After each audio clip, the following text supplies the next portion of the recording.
Osho, the enigma behind the myth. How does a shy boy from a small Indian village become one of the most controversial spiritual figures in modern history? Why was he loved by millions, feared by governments, criticized by religions, and misunderstood by both followers and enemies? For decades, the name Osho has carried an aura of mystery. To some, he was a spiritual genius who challenged humanity to wake up. To others, he was a dangerous cult leader, surrounded by scandal and controversy. Newspapers called him the Rolls-Royce guru. Religious leaders condemned him. Politicians tried to stop him. Yet his books continue to sell around the world, and his talks are listened to by millions decades after his death. The problem is that most people know the headlines, but very few know the man. Behind the myths, lawsuits, controversies, and sensational stories was a lifelong seeker obsessed with one question: can a human being live in complete freedom? In this series, we will follow his journey from childhood to global fame, explore the truths and misconceptions surrounding his life, and discover why, even today, Osho remains one of the most fascinating spiritual figures of the 20th century. Before we connect the dots of his life teachings, controversies, rise to a powerful world, spiritual guru, and his legal battles and an ultimate downfall, please let us know where you're watching from. Please subscribe to our channel for such interesting life stories based on research and available documents. We have no intentions to hurt any religious or traditions and Western thinkers alike. He studied Hindu scriptures, Jain teachings, Buddhism, Christianity, and Islamic philosophy. But reading did not make him a believer. In fact, the more he read, the more skeptical he became. Every religion claimed exclusive truth. Every ideology insisted it possessed the answer. Rajneesh saw contradictions everywhere. Instead of choosing one camp, he continued searching. Friends often noticed that he seemed comfortable being alone. Solitude was not loneliness for him. It was a laboratory. Sitting quietly beside rivers, walking through forests, or meditating under trees became natural activities. During these years, he began experimenting with different forms of meditation and self-observation. Yet unlike traditional seekers who followed established paths, Rajneesh preferred creating his own methods. He trusted direct experience more than inherited wisdom. This insistence on personal discovery would later become one of the central pillars of his teachings. By the time he reached college, Rajneesh had become an accomplished debater. He participated in public speaking competitions across India and frequently defeated opponents much older than himself. His intelligence was obvious, but so was his refusal to conform. Professors admired his brilliance while often struggling with his confrontational style. He questioned political ideologies, religious authorities, social customs, and even respected philosophers. To some, he appeared arrogant. To others, he represented intellectual courage. Either way, he was impossible to ignore. Looking back, the foundations of the future Osho were already visible. The fascination with death, the love of freedom, the refusal to accept secondhand truths, the relentless questioning of authority. These qualities would eventually bring him admire, and the journey toward that discovery was about to take a dramatic turn. In the coming years, Rajneesh would claim to experience a profound spiritual awakening, an event that would transform not only his life, but eventually the lives of hundreds of thousands of followers around the world. The searcher who refused ready-made answers. By the early 1950s, Rajneesh had become known as one of the most brilliant young minds in central India. His reputation as a debater was spreading far beyond his university campus. He won public speaking competitions, challenged professors, and fearlessly questioned religious leaders. To many observers, his future seemed obvious. He could become a respected academic, a lawyer, or perhaps a political thinker. Yet beneath his intellectual success, a deeper dissatisfaction was growing. The more he studied philosophy, the more he felt that words alone could not reveal truth. Books described reality. They did not replace experiencing it. Rajneesh immersed himself in the works of great thinkers from both East and West. He studied the teachings of Gautama Buddha, Mahavira, and Lao Tzu. He also explored the writings of Friedrich Nietzsche, Heraclitus, and many modern philosophers. Yet a strange realization emerged. Although these thinkers disagreed on many things, they all seemed to point towards something beyond intellectual understanding. Truth, they suggested, was not merely an idea. It was a direct experience. Rajneesh began wondering whether all his debating and reading had become another barrier. Perhaps knowledge itself could become a prison. During this period, he sought out unusual people rather than famous scholars. He was fascinated by wandering mystics, ascetics, and saints who lived outside society's expectations. Among those who left a strong impression on him was Magha Baba. Unlike educated philosophers, Magha Baba possessed little interest in intellectual arguments. His wisdom seemed rooted in presence rather than theory. Rajneesh later spoke of him with great respect, recalling, "An ordinary life began to lose its importance for him. Academic achievements felt hollow. Social conversations seemed superficial. Even books, once his constant companions, no longer provided satisfaction." He had reached a point familiar to many seekers throughout history. The realization that second-hand answers could not solve first-hand questions. Months passed in this state of intense inquiry. Rajneesh felt as though he were approaching the edge of something immense yet invisible. He later described the experience as standing before a closed door without knowing how to open it. Every effort seemed futile. Every method appeared inadequate. Yet he could not abandon the search. Something deep within continued pulling him forward. Unknown to him, the breakthrough he had been seeking was approaching. The intellectual rebel who had spent years challenging the beliefs of others was about to confront the deepest challenge of all, the limits of his own mind. The night everything changed. By early 1953, Rajneesh felt exhausted. Years of questioning, meditation, and relentless self-examination had brought him to a strange state. He was no longer satisfied with philosophy, yet he had not found the certainty he sought.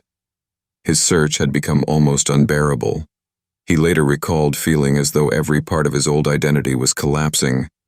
The ambition to become somebody important had faded. Intellectual victories no longer mattered. Even the seeker himself seemed to be disappearing. For months, he experienced periods of unusual silence mixed with profound inner tension. Sleep became difficult. At times he felt overwhelmed by energy he could neither explain nor control. Friends worried about him. Some thought he was becoming detached from reality.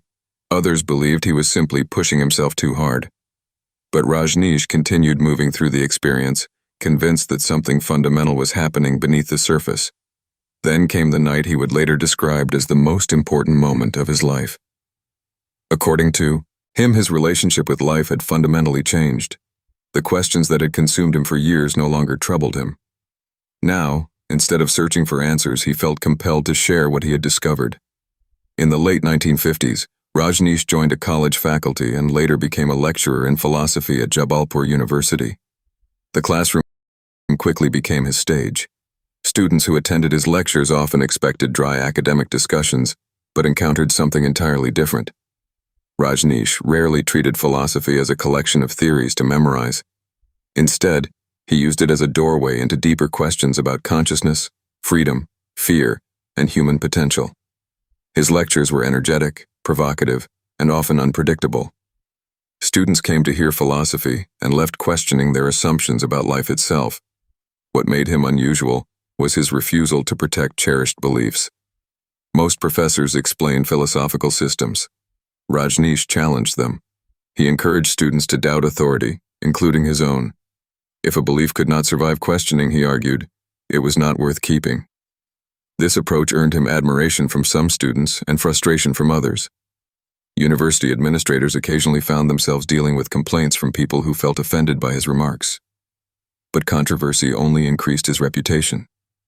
Word spread that there was a philosophy professor in Jabalpur who spoke like a revolutionary. His travels continued. Rajneesh noticed something unexpected.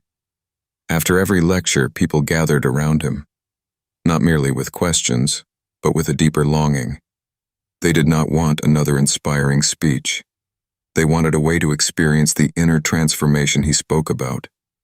They wanted meditation, not just philosophy. They wanted direct experience, not second-hand knowledge. Rajneesh realized that words alone, however powerful, could only point toward the truth. They could never replace it. If people wanted truly awakened, they needed a place where meditation could become a living experiment rather than an abstract idea. That realization would soon change the course of his life forever. In the next phase, the young professor would begin shaping a revolutionary vision, one that sought to unite meditation with everyday life, East with West, and material prosperity with spiritual awakening. It was a vision that would soon make him famous across the world, and equally controversial. Rajneesh argued that suppressing natural human energy created guilt and psychological conflict. According to him, awareness, not repression, was the path to transformation. This teaching sparked enormous controversy. Many critics misunderstood him as encouraging indulgence, while his followers insisted he was encouraging conscious living rather than uncontrolled desire. Rajneesh repeatedly maintained that awareness was the key. Whatever a person did, it had to be done consciously, not mechanically. Whether one agreed with him or not, his willingness to challenge long-held social taboos made him impossible to ignore. Newspapers increasingly labeled him the sex guru, a description that would follow him for years. Although his recorded talks covered a far wider range of philosophy, meditation, psychology, religion, literature, and personal growth. At the heart of it, by the late 1970s, Pune had become an international destination. Young travelers searching for meaning arrived alongside doctors, psychologists, artists, scientists, entrepreneurs, professors, and business leaders. People from more than 100 countries lived, meditated, and worked together. English became the common language, while people from vastly different cultures shared meals, discussions, and meditation halls. Few spiritual movements of the 20th century had attracted such an international following.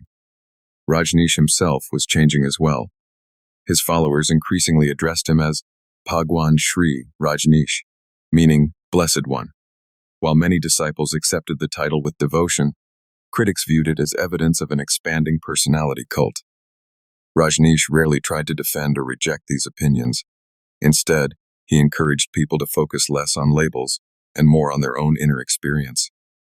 As the commune expanded, media attention intensified. Journalists from around the world visited Pune, often portraying it as one of the most unusual spiritual experiments ever attempted. Some reports emphasized the atmosphere of freedom, meditation, and personal transformation. Others focused on the commune's unconventional lifestyle, open discussions about relationships, and its challenge to traditional social norms. The result was a public image that was both fascinating and controversial. During the late 1970s and 1980s, the Sri Rajneesh Ashram became famous globally for incorporating Western psychotherapy techniques alongside Eastern meditation. Encounter groups. The ashram ran intense group therapies, such as encounter, primal, and tantra groups, led by trained Western therapists.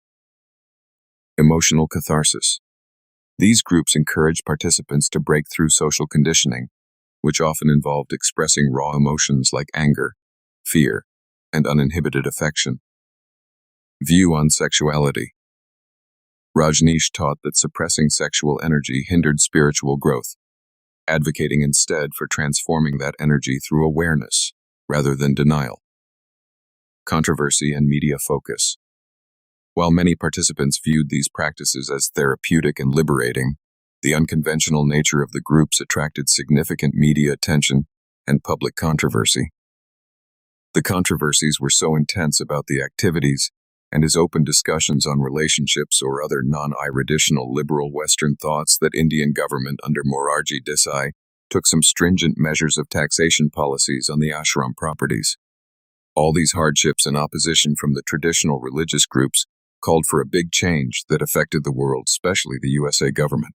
Despite the growing criticism, the number of visitors continued to rise each year. The small ashram was becoming overcrowded. More importantly, increasing tensions with local authorities, legal restrictions, and public opposition made future expansion in Pune increasingly difficult. Rajneesh and his closest associates began considering whether a larger community could be built elsewhere, one where thousands could live together, and put his vision into practice without constant limitations. Then, an unexpected opportunity appeared thousands of miles away. In the vast high desert of the American state of Oregon, an enormous ranch became available. It offered open land, isolation, and the possibility of building an entirely new city from the ground up. For Rajneesh's followers, it seemed like the chance to create the world's greatest experiment in conscious living. What began as a dream of meditation in Pune was about to become something far more ambitious. The next chapter would tell the extraordinary story of Rajneeshpuram, a city built in the desert, a dream that inspired thousands, astonished the world, and eventually collapsed under the weight of power, politics, and human ambition. Rajneeshpuram, A Dream in the Desert, 1981-1984. In 1981, Bhagwan Sri Rajneesh left India for the United States. Officially, the journey was undertaken for medical treatment, as he had been suffering from chronic back pain and other health issues. Few could have imagined that this move would lead to one of the most ambitious and controversial social experiments in modern history. In the empty high desert of Oregon, his followers attempted to build not just an ashram, but an entire city. The property they purchased was known as the Big Muddy Ranch, covering more than 60,000 acres of rugged land. At first glance, it looked almost impossible to develop. There were no proper roads, few buildings, and little infrastructure. Yet thousands of dedicated disciples arrived from around the world, determined to turn the barren landscape into a thriving community. Working day and night, they built roads, houses, lakes, farms, greenhouses, restaurants, workshops, an airstrip, a medical center, and one of the largest meditation halls in the world. What had once been empty desert slowly transformed into a functioning town called Rajneeshpuram. For many visitors, the achievement was astonishing. Engineers, architects, doctors, farmers, artists, and volunteers worked together with extraordinary commitment. The community generated its own food, organized schools, managed public services, and hosted large international festivals attended by thousands. Supporters believed they were creating a model for a more conscious and cooperative society. They saw Rajneeshpuram as proof that people from different nations and cultures could live together peacefully while combining work, creativity, and meditation. During this period, Rajneesh himself entered a prolonged phase of public silence. For nearly 3 years, he gave no regular public discourses. Instead, he communicated very little, spending much of his time in private. His daily drive-bys, in which he slowly drove through crowds of disciples in one of his luxury cars while fall.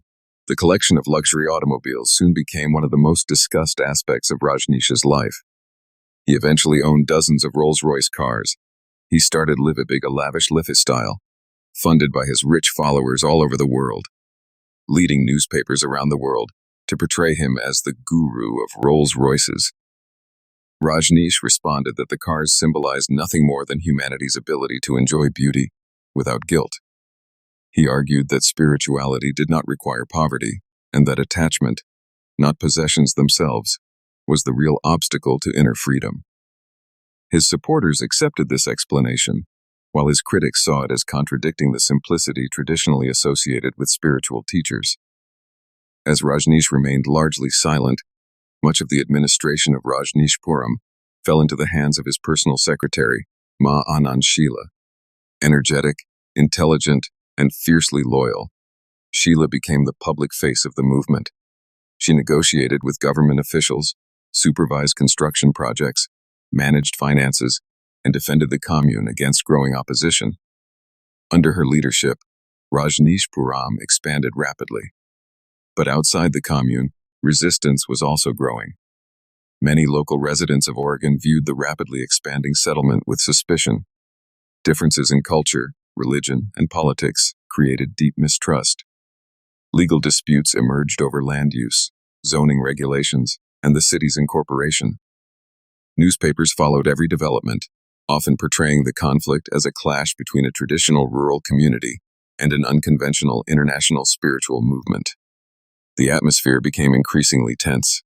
Members of the commune believed they were facing unfair discrimination and hostility because of their beliefs and lifestyle. Many local citizens, on the other hand, feared that Rajneeshpuram was becoming too powerful politically and economically.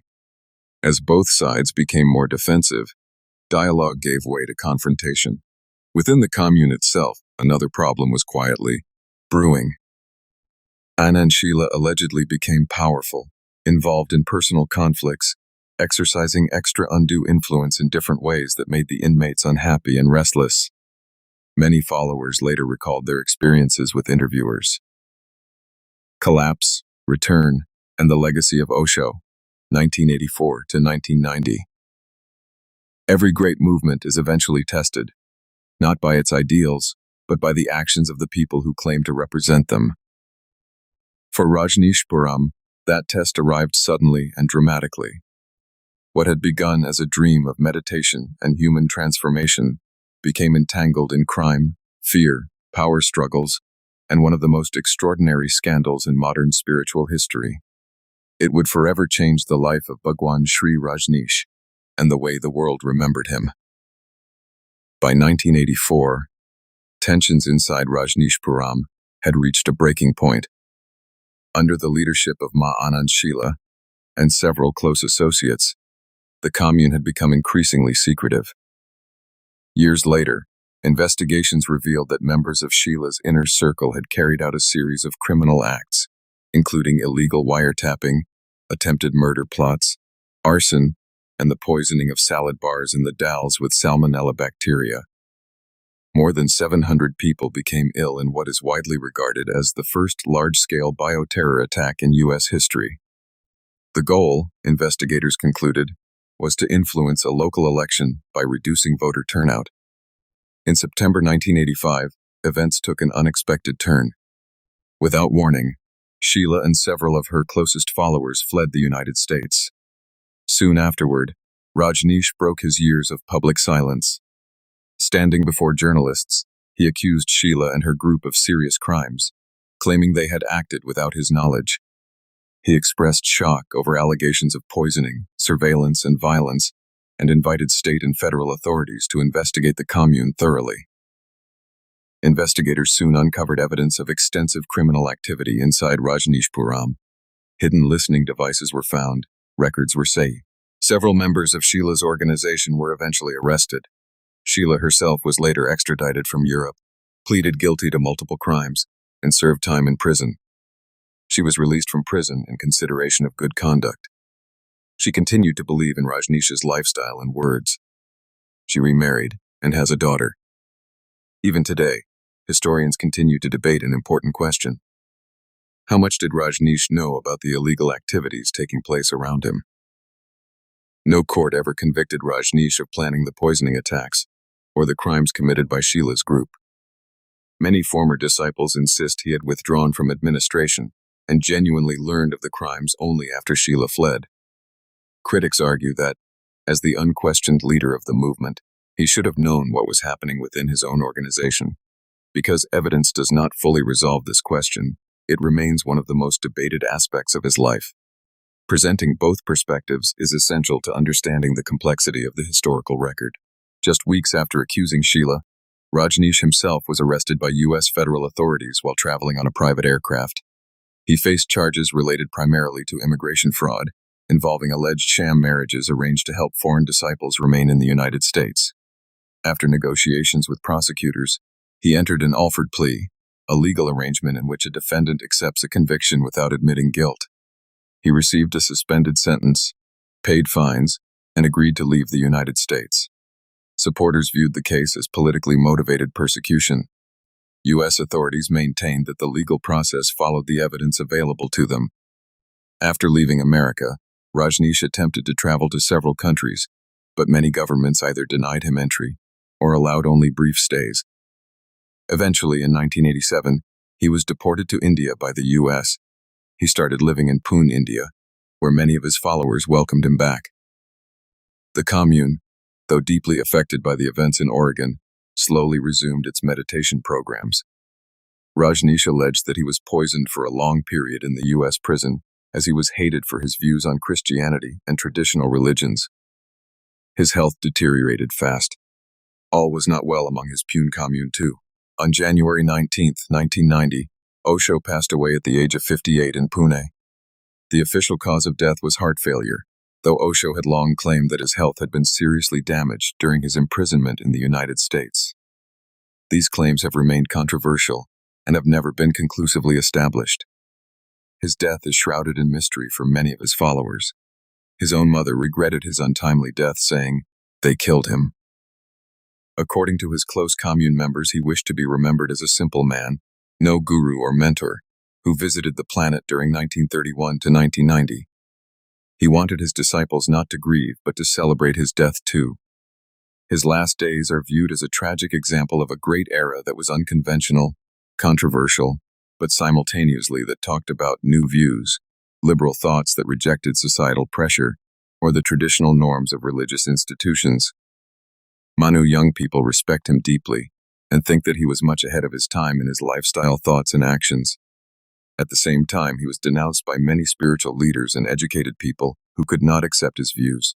Many observers believe that this blending of Eastern wisdom with Western psychology and modern ideas of individual freedom helped Osho reach a much larger international audience.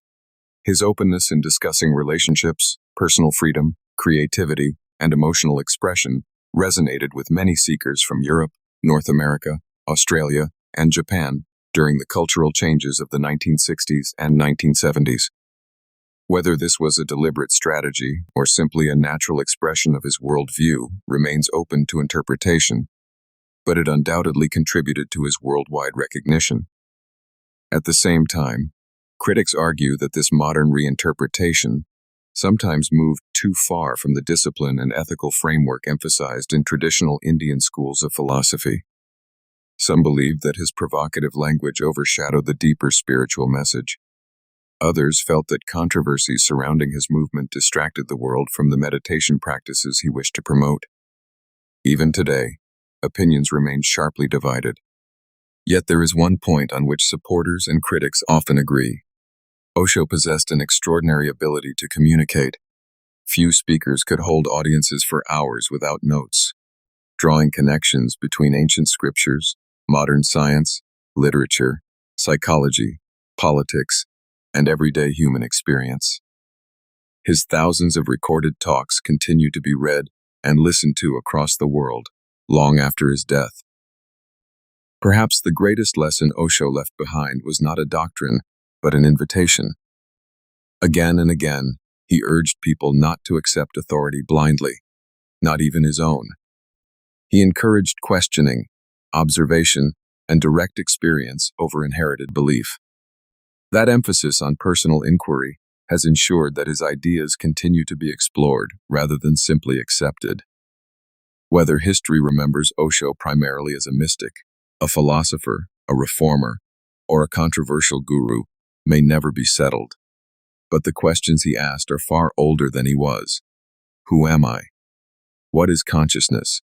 Can the ego be transcended? Is there a deeper reality beyond the restless mind? Those questions echo through the Vedas, the Upanishads, the Bhagavad Gita, the teachings of the Buddha, and many of the world's wisdom traditions. Osho did not invent those questions. He presented them in a language that millions of modern readers could understand. And perhaps that is why, decades after his passing, the conversation about Osho is still very much alive. The final verdict: how should history remember Osho? History rarely speaks in black and white. The people who leave the deepest mark on civilization are often those who inspire admiration and criticism in equal measure. Osho was one such figure. To millions, he was a spiritual master who encouraged freedom, meditation, and self-discovery. To others, he remained one of the most controversial gurus of the 20th century. More than 3 decades after his passing, the debate continues. One reason the debate persists is that Osho was difficult to place in a single category. He was a philosopher, Yet he rejected philosophy as mere intellectual exercise. He was a spiritual teacher, yet he discouraged blind faith. He criticized organized religion while drawing extensively from religious traditions. He admired science, but insisted that science alone could never answer humanity's deepest questions. He outrightly rejected any belief system that puzzles us, as a belief system is inherent in every culture, every lifestyle. These statements were thought-provoking and contradictory at the same time. We understand he spoke what he believed without fear of opposition. These apparent contradictions made him both fascinating and controversial. Rajneesh presented himself as an iconoclast breaking down religious dogma. His sharp and often venomous attacks on revered spiritual giants like Swami Vivekananda alienated millions. To many scholars and seekers, condemning a figure of Vivekananda's spiritual depth, profound meditative insight, and selfless global service felt less like enlightened critique and more like calculated provocation. By targeting leaders who built lasting legacies of public service and interfaith harmony, Rajneesh's rhetoric often exposed a stark contrast between the ego-free awareness he preached and the divisive, controversial posture he adopted on the world stage.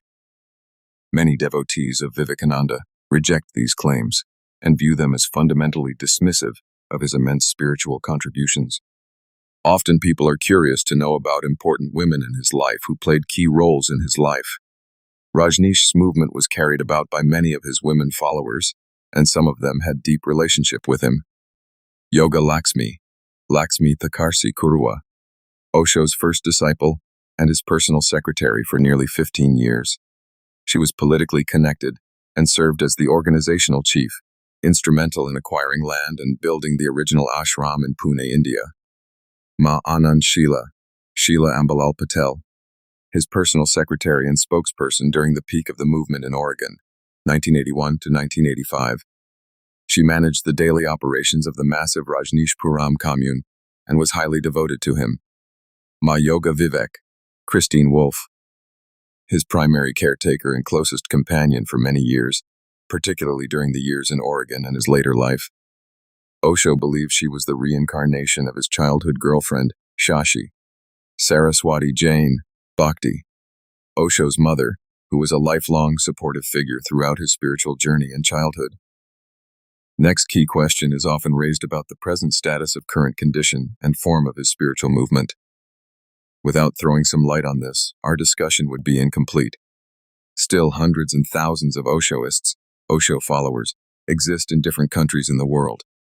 Netflix recently launched a 6-part docuseries, Wild Wild Country, about the controversial Rajneesh movement that created a spiritual community in Oregon. It raised a few critical issues connected with the movement. One researched in Rajneeshpuram and found many followers remembered their time spent in the Oregon ashram. They learned how to balance work and their own personal lives. One follower, called Sarito Carroll, later recalled her not-so-fond memories of her ashram days in the Guardian newspaper column. It opened up a dark picture about the lives of the kids in the ashram. Later, many other young women voiced their horrific experiences as kids in the commune. That is another story that revealed the true picture of so-called liberal living in a commune. Perhaps the truth lies in accepting both the brilliance and the contradictions. Osho asked people not to believe him blindly, but to question, observe, and discover for themselves. Ironically, that same advice may be the best way to approach his own life. Was Osho an enlightened master, a revolutionary philosopher, a misunderstood visionary, or a charismatic leader whose movement was overtaken by power and human weakness? The answer remains open. And perhaps that is why, more than 3 decades after his death, Osho continues to fascinate the world. Not because everyone agrees about him, but because almost no one can ignore him.